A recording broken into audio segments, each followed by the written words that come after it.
So in this session we will understand about scalar and vector quantities. Scalar और vector quantity क्या होता है इसके बारे में इस सेशन में हम समझेंगे। पहले हम स्केलर क्वांटिटी समझते हैं। तो the physical quantity which have only magnitude are generally called as scalar quantities. तो हमको अगर स्केलर क्वांटिटी को डिफाइन करना है तो हम लिखेंगे the physical quantity which has only magnitude but no direction, उसमें कोई डायरेक्शन नहीं होती है। तो जिस फिजिकल क्वांटिटी के पास सिर्फ मैग्नीट्यूड है वो स्केलर क्वांटिटी कहा जाता है। हम कुछ एग्जांपल्स लेते हैं, जैसे suppose mass is a scalar quantity. कैसे है? It has only magnitude. If I say that the object has a mass 10 kilogram, तो उसका कोई डायरेक्शन नहीं होता है, इसीलिए that is a scalar quantity. Work is another example of scalar quantity. Suppose if I say the amount of energy that is released is 10 joules, तो किस direction में एनर्जी रिलीज है ये हम नहीं बताते हैं और वो होता भी नहीं है, इसीलिए वर्क या तो energy it is a scalar quantity. और एग्जांपल्स लेते हैं, जैसे distance is a scalar quantity, distance या पाथ लेंथ भी कह सकते हैं।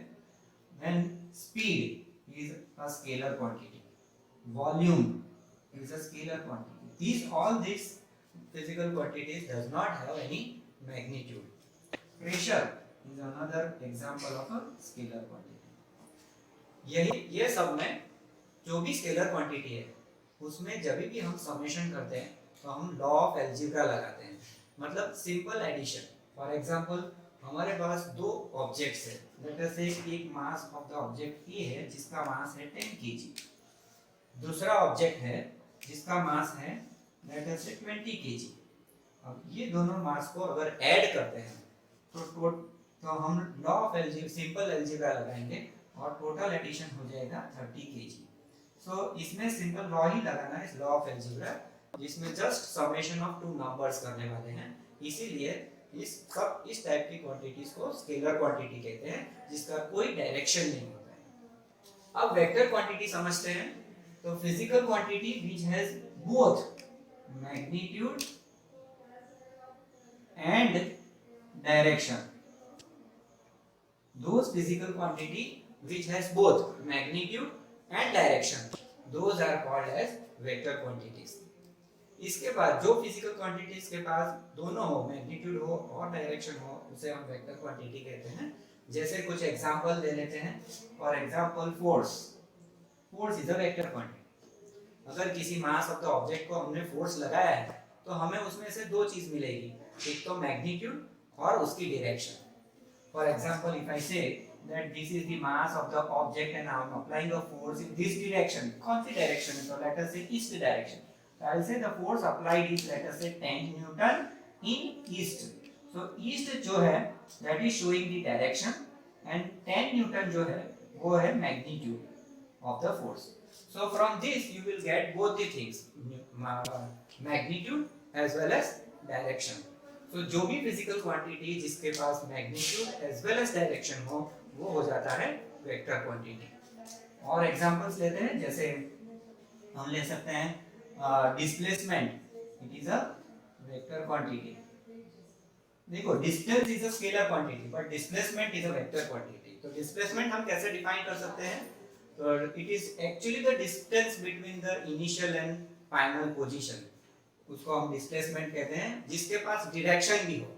तो इनिशियल और फाइनल पोजीशन के बाद उसका डायरेक्शन कौन सा है वो भी हमें पता चलता है, इसीलिए displacement is a vector quantity. Then velocity, it is also a vector quantity. Speed is a scalar quantity but velocity is a vector quantity because it has both magnitude as well as direction. और example ले लेते हैं, जैसे acceleration, it is also a vector quantity. तो अब तक आपको समझ में आ गया होगा कि what is the actual difference between scalar and vector quantity. Scalar has magnitude and vector has magnitude as well as direction. आपको मैं एक और एग्जांपल बता रहा हूँ बिटवीन स्केलर एंड वेक्टर।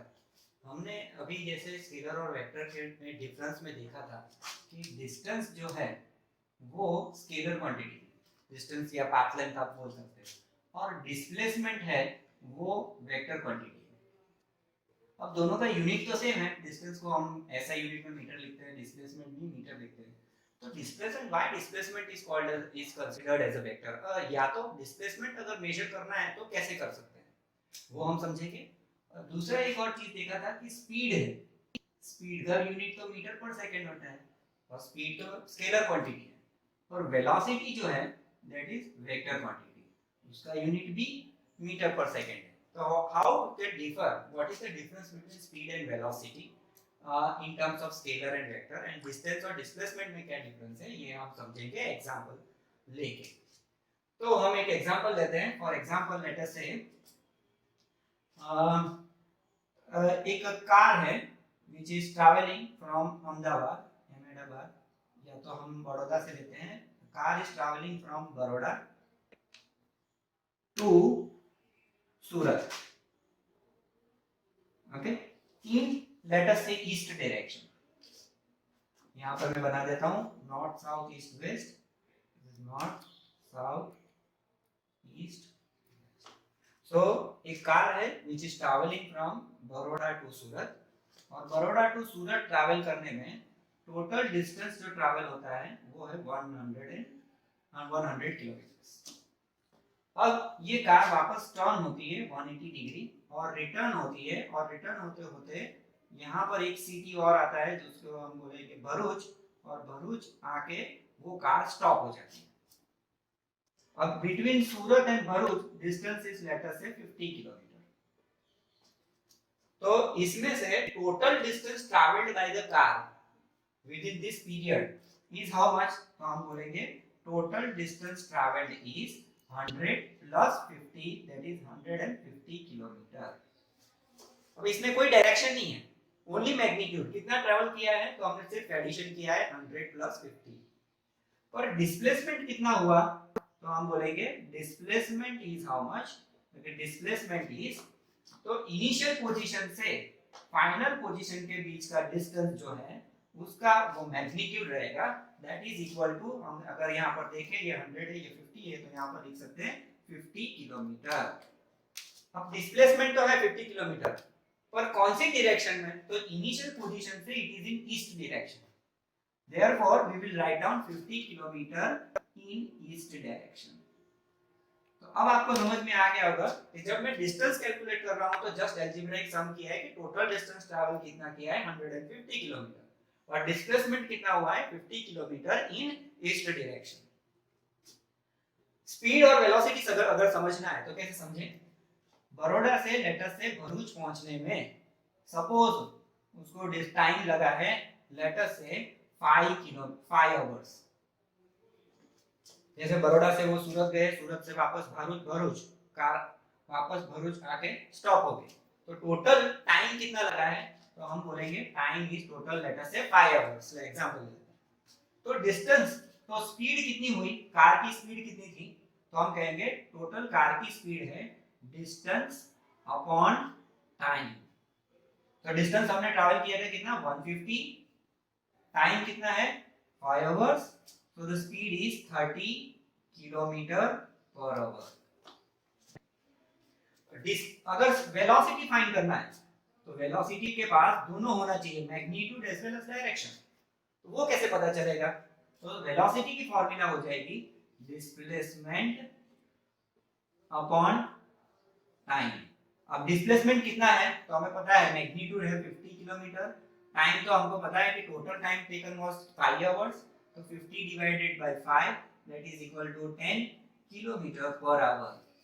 और कौन सी डायरेक्शन, तो हमें पता है डिस्प्लेसमेंट की डायरेक्शन थी east, therefore velocity will be in east direction.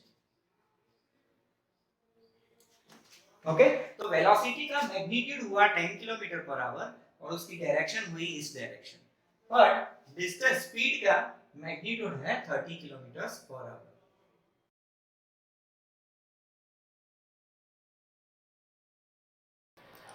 तो अब हम समझते हैं कि दो वेक्टर्स को किस तरह से ऐड किया जाता है।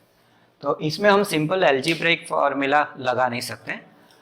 लेट अस से सपोज हमारे पास दो वेक्टर्स है, लेट अस से एक वेक्टर है वेक्टर ए और दूसरा वेक्टर है वेक्टर बी। ये दोनों वेक्टर को हमें ऐड करना है।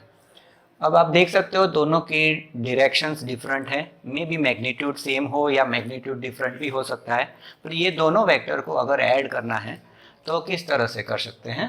तो हम क्या करेंगे, ये वेक्टर जो a है उसका एक पैरेलल वेक्टर बनाते हैं जिसकी वैल्यू इक्वल हो और पैरेलल हो। जैसे फॉर एग्जांपल मैं एक और वेक्टर बनाता हूँ which is almost equal to a and parallel to a also and we called it as OP, हम उसे OP वैल्यू कह देते हैं।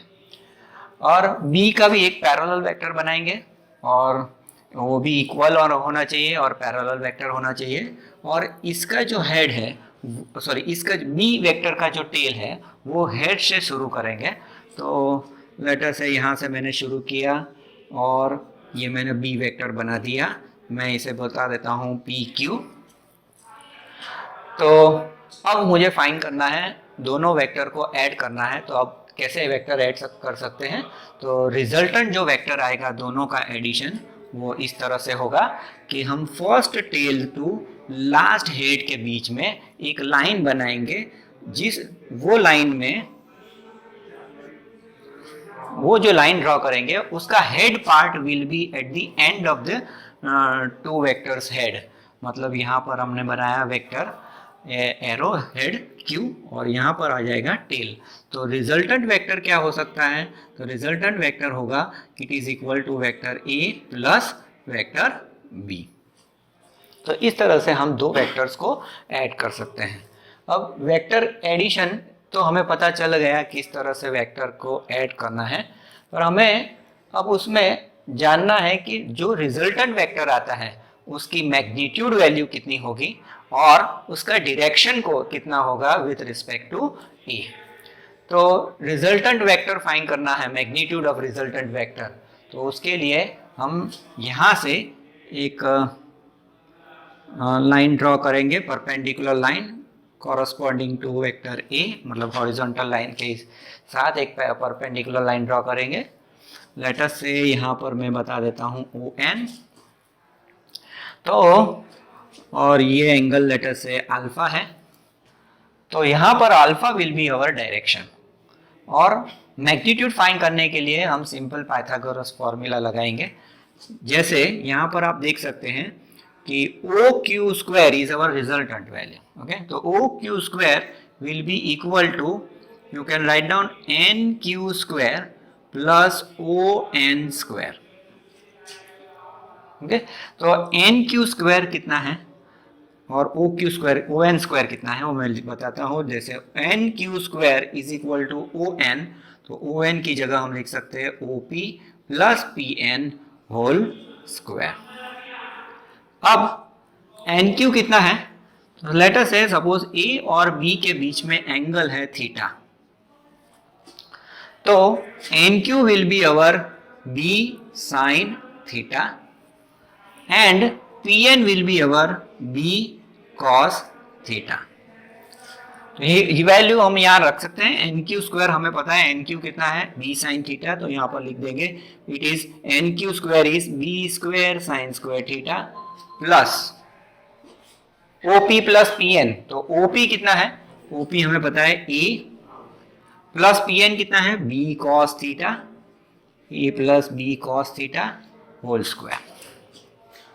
अब इसको एक्स्ट्रापोलेट करते हैं तो हमें मिलेगा B square sine square theta plus A square plus 2AB cos theta plus B square cos square theta. अब B square sine square theta plus B square cos square theta, इसमें से आप B स्क्वायर कॉमन निकालोगे तो sine square theta plus cos square theta 1 हो जाएगा। तो हमारी वैल्यू हो जाएगी B square plus A square plus 2AB cos theta. और OQ स्क्वायर क्या है, it is equal to R square. तो इसमें से हम मैग्नीट्यूड फाइंड कर सकते हैं। मैग्नीट्यूड कितना आया, it is root of A square plus B square plus 2AB cos theta. तो ये वैल्यू जो आएगी इसे हमें मैग्नीट्यूड फाइंड कर सकते हैं। अब डायरेक्शन फाइंड करने के लिए बहुत सिंपल है, यहाँ पर डायरेक्शन हम कैसे कैलकुलेट कर सकते हैं, तो मैं फाइंड कर सकता हूँ tan alpha is equal to opposite side which is equal to b sin theta upon adjacent side. Adjacent side कितना है ON कितना है a plus b cos theta. तो इसमें से हमें डायरेक्शन पता चलेगी कि रिजल्टेंट वेक्टर का direction with respect to a कितना है, it is b sin theta upon a plus b cos theta. तो यह मेथड से मतलब this is called as analytical method of vector addition, जिससे हमें magnitude as well as direction पता चलेगा। अब मैं एक एग्जांपल लेता हूं, जैसे लेट अस से कोई ऑब्जेक्ट है जिसके ऊपर दो फोर्स लगाए गए हैं। एक है force A is equal to let us say 5 Newton और फोर्स B पे 7 न्यूटन, और दोनों के बीच में एंगल है 60 डिग्री। तो रिजल्टेंट फोर्स कितना होगा? अगर रिजल्टेंट फोर्स कैलकुलेट करना है मैग्नीट्यूड, तो ये फॉर्मूला लगाएंगे। तो ये फॉर्मूला में हो जाएगा रूट ऑफ ए स्क्वायर हमें पता है it is equal to 5 square, B square 7 square plus 2 into 5 into 7 into angle हमें पता है cos 60। तो इसे हमें रिजल्टेंट फोर्स फाइन पता चल जाएगा कि कितना रिजल्टेंट फोर्स लगेगा उस ऑब्जेक्ट पे। और डायरेक्शन पता जानना है, जैसे कि अल्फा मतलब रिजल्टेंट फोर्स जो लग रहा है वो कौन सी डायरेक्शन में है विथ रिस्पेक्ट टू ए। तो उसके लिए ये फॉर्मूला लगाएंगे जिसे हमें पता चलेगा tan alpha is equal to b sin 60 upon a plus b cos 60। और यहाँ पर b की वैल्यू हमें पता है it is equal to 7, a की वैल्यू पता है 5 और यहाँ पर 7। तो इससे हम अल्फा की वैल्यू कैलकुलेट कर सकते हैं कितना आएगा। सो अल्फा से पता चलेगा एंगल, और वो एंगल हमें बताएगा कौन सी डायरेक्शन में फोर्स लग रहा है। अब कुछ और एग्जांपल देखते हैं। अगर मुझे रिजल्टेंट वेक्टर फाइंड करना है, लेट अस से कि दो वेक्टर है, लेट अस से वेक्टर ए और वेक्टर बी, दोनों सेम डायरेक्शन में है, डायरेक्शन दोनों की सेम है, मैग्नीट्यूड में भी different but the direction is in same direction. तो दोनों के बीच में एंगल होगा 0 डिग्री। अब ऐसे केस में रिजल्टेंट वेक्टर क्या आएगा? तो हमें पता है first tail to last head के बीच में एक लाइन बनाना है, तो resultant vector will be this. Okay, so this is our resultant. तो यहाँ तो आपको पता चल जाएगा, पर हम फॉर्मूला क्या लगाएंगे? सेम फॉर्मूला हमारी जो जनरल फॉर्मूला थी, that is r is equal to a square plus b square plus 2ab cos theta. अब यहाँ पर थीटा तो आपको पता है, थीटा इज इक्वल टू 0, तो वैल्यू यहाँ लगाएंगे तो ये हो जाएगा a square plus b square plus 2ab cos 0 is 1. So this becomes equal to a plus b whole square. Root of a plus b whole square is a plus b. So this is simple. R will be equal to a plus b in terms of magnitude. और direction तो आपको पता है it is in same direction because vector A and B are also in same direction, तो angle will be also 0. अब अगर दोनों vector के बीच में एंगल 180 डिग्री है, वेक्टर ए और वेक्टर बी दोनों के बीच में 180 डिग्री एंगल है, मतलब थीटा जो है that will be equal to 180. ऐसे केस में रिजल्टेंट की वैल्यू क्या आएगी? तो r will be equal to root of A square plus B square plus 2ab cos 180. अगर cos 180 की वैल्यू आपको पता है cos पाई है, cos पाई इज -1, तो ये हो जाएगा a square plus B square minus 2ab. इसका मतलब ये हो गया a minus B whole square, मतलब ये वैल्यू हो जाएगी a minus B. Resultant value is a minus B. दोनों में डायरेक्शन फाइंड करना है तो ये सेम फॉर्मूला लगा सकते हैं हम, tan alpha is equal to b sine theta upon a plus b cos theta. अब यहाँ पर थीटा की वैल्यू हमें पता है 0 है, तो b sin 0 is 0, so tan alpha will be equal to 0। अगर tan अल्फा 0 है तो अल्फा की वैल्यू भी 0 रहेगी, इसीलिए मैंने बताया था it will be in same direction, alpha angle is 0, so resultant vector addition करेंगे तो 0 आएगा। इसमें भी देखते हैं tan alpha is equal to b sin 180 upon a plus b cos 180। Okay, तो sin 180 क्या होता है? sin 180 is again 0, sin pi है तो sin पाई 0 है, तो tan अल्फा की वैल्यू 0 हो जाएगा, तो alpha will be also 0। Okay, तो यहाँ पर आप देख सकते हो इसमें भी डायरेक्शन तो अल्फा एंगल तो 0 ही रहेगा, बराबर है, पर रिजल्टेंट वैल्यू में चेंज। अब रिजल्टेंट अगर सपोज a की वैल्यू 7 है, b की वैल्यू 5 है, तो ऐसे केस में आप देखोगे this will be 7 minus 5 it is equal to 2 newton. Okay, तो मैग्नीट्यूड विल बी 2 न्यूटन। यहाँ पर आप देखोगे if suppose this is equal to 7, यहाँ पर अगर 5 वैल्यू है तो this becomes equal to 12 newton, तो रिजल्टेंट मैग्नीट्यूड इज 12 न्यूटन, इसमें रिजल्टेंट मैग्नीट्यूड इज 2 न्यूटन। अगर दो वेक्टर के बीच में एंगल 180 डिग्री है, सॉरी 90 डिग्री है, 180 तो हमने डिस्कस किया है, तो अब एक और केस लेते हैं कि फॉर एग्जांपल लेट अस से एक वेक्टर है वेक्टर a और वेक्टर b। वेक्टर a और b के बीच में आप देख सकते हो एंगल है 90 डिग्री, तो रिजल्टेंट वैल्यू क्या आएगा?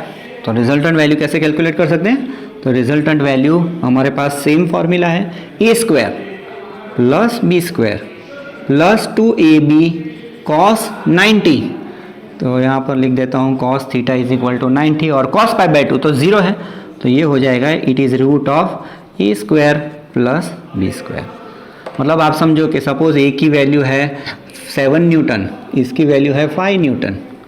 ओके, तो ये वैल्यू हो जाएगा 7 स्क्वायर प्लस 5 स्क्वायर, और 7 स्क्वायर प्लस 5 स्क्वायर मतलब 49 प्लस 25, जो भी वैल्यू आता है that will be your resultant. 9 plus 5 14, 6 74, root of 74 Newton.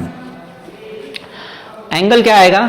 तो एंगल के लिए फॉर्मूला हमें पता है, रिजल्टेंट एंगल कितना है? tan alpha is equal to b sine theta, तो b हमारा वैल्यू है 5 sine 90, sine pi by 2 sine 90, theta तो एंगल 90 है, अपॉन a की वैल्यू 7 प्लस b की वैल्यू है 5 साइन cos 90, तो cos पाई बाई 2 तो 0 है, साइन पाई बाई 2 इज 1, तो ये हो जाएगा 5 divided by 7, so alpha value will be 10 inverse 5 by 7, तो इसे हमें एंगल भी पता चल जाएगा। अब यहाँ पर एंगल कैसे बता सकते हैं रिजल्टेंट वेक्टर का? तो मैंने जैसे बताया था, आप पैरेलल एक और वेक्टर बना दीजिए b का। Okay, so this is your b vector, और first tail to last head के बीच में एक लाइन बना दीजिए जिसका एरो हेड लास्ट हेड के साथ जोड़ता हो, और सो ये हो जाएगा आपका r का वैल्यू, और यही r की वैल्यू हमारी आई रूट ऑफ 74 न्यूटन। ओके, और ये है मैग्नीट्यूड वैल्यू, और अल्फा जो है this is your angle alpha जो हमें यहाँ से मिले that is equal to 10 inverse 5 upon 7।